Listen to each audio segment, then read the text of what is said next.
निर्भीड निष्पक्ष उटंकनाचा बुलंद आवाज, राजसत्ता न्यूज।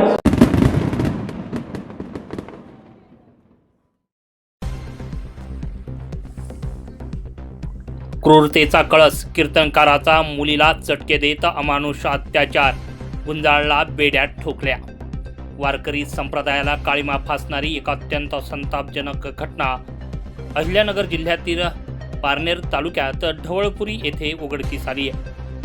श्री दुर्गादेवी वारकरी शिक्षण संस्थेचा अध्यक्ष आणि कीर्तनकार यशवंत एकनाथ थोरात उर्फ अण्णासाहेब गुंजाळ याने एका 17 वर्षीय अल्पवयीन मुलीवर अत्याचार केलाय। गुंजाळ हा गेल्या 5 वर्षांपासून मुलीवर अत्याचार करत होता। पीडित मुलीला गरम लोखंडी पकडीनं चटके देऊन अमानुष मारहाण केल्याचं ही फिर्यादीत म्हटलंय। पीडित मुलगी इयत्ता 8वीत असल्यापासून हा प्रकार सुरू होता। आरोपी यशवंत थोरात हा पीडितेच्या शेजारीच राहत असल्यानं दोन्ही कुटुंबांचं घरोब्याचे संबंध होते। याचाच गैरफायदा या महाराजांनी घेतला। पीडितेचा भाऊ आरोपीच्याच वारकरी शिक्षण संस्थेत सचिव म्हणून कार्यरत होता।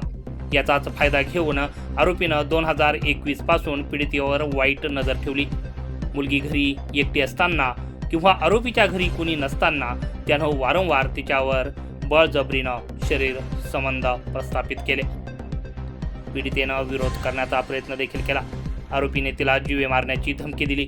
मी 2 हाफ मर्डर केलेले आहेत, जर कुणाला काही सांगितलं तर तुझ्या आई वडिलांना आणि भावाला मारून टाकीन, अशी भीती तो घालत होता। कुटुंबाच्या सुरक्षिततेसाठी पीडितेने हा छळ मुकाट्याने सहन केला। काही दिवसांपूर्वी आरोपीनं पीडितेला फोन करून त्याच्या घरी बोलावलं। तिने येण्यास नकार दिला असता त्याने कुटुंबाला संपवण्याची धमकी दिली। भीतीपोटी पीडिता त्याच्या घरी गेली असता आरोपीने तिला कॉम्प्युटर रूममध्ये नेऊन बांबूने व चापटीनं बेदम मारहाण केली। एवढ्यावरच न थांबता नराधम आरोपीनं स्वयंपाकाची लोखंडी पकड गॅसवर गरम करून पीडितेला जे आहे ते चटके दिले। या अमानुष कृत्यानंतरही त्याने तिच्यावर बळजबरीनं अत्याचार केला। मारहाण आणि चटक्यांमुळे पीडितेला चालणं देखील कठीण झालं। 14 मार्च रोजी तिचा भाऊ घरी आला असता तिला गंभीर अवस्थेत पाहून त्यानं विश्वासात घेतलं। मावस भावाच्या उपस्थितीत पीडितेनं आपल्यावर झालेला 5 वर्षांचा अन्याय कथन केला। त्यानंतर पीडितेच्या भावानं पारनेर पोलीस ठाण्यात धाव घेत फिर्याद दिली आहे।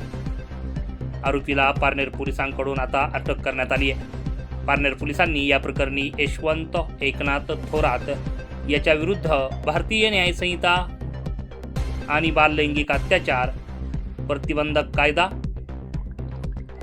विविध कलमान्वये या कायद्यांअंतर्गत गुन्हा दाखल केलाय। या घटनेमुळे संपूर्ण अहिल्यानगर जिल्ह्यात संताप व्यक्त होतोय। आरोपी यशवंत महाराज थोरात यांना पारनेर पोलिसांनी अटक केली आहे। या अशा बोगस महाराजांवर कठोर कारवाई करण्याची मागणी ग्रामस्थांनी केली आहे। धर्माच्या आडून धर्माचा गैरफायदा घेऊन ज्या पद्धतीनं हे महाराजांनी आपल्या अनैतिकतेची चूल मांडली आहे याला कुठंतरी अंकुश लावला पाहिजे, अशी मागणी आता सुज्ञ लोक करत आहेत। पुढील तपास आता पारनेर पोलीस करत आहेत। बलात्कारी महाराजाला तात्काळ अटक करा, अशी मागणी आता जनतेतून होत आहे। 20 मार्चपर्यंत त्याला पोलीस कोठडी सुनावण्यात आली आहे। यशवंत महाराज थोरात याला रविवारी दिनांक 15 मार्च रोजी पहाटे 4 वाजता ढवळपुरी इथून राहत्या घरातून अटक केली। न्यायालयासमोर हजर केला असता न्यायालयानं आरोपीला 20 मार्चपर्यंत पोलीस कोठडी सुनावली आहे। त्यानुसार आता पुढील तपास पोलीस निरीक्षक संतोष खेडकर यांच्या मार्गदर्शनाखाली पारनेर सहाय्यक पोलीस निरीक्षक रणजित मारग हे करत आहेत। राजसत्ता न्यूज ब्युरो, पारनेर।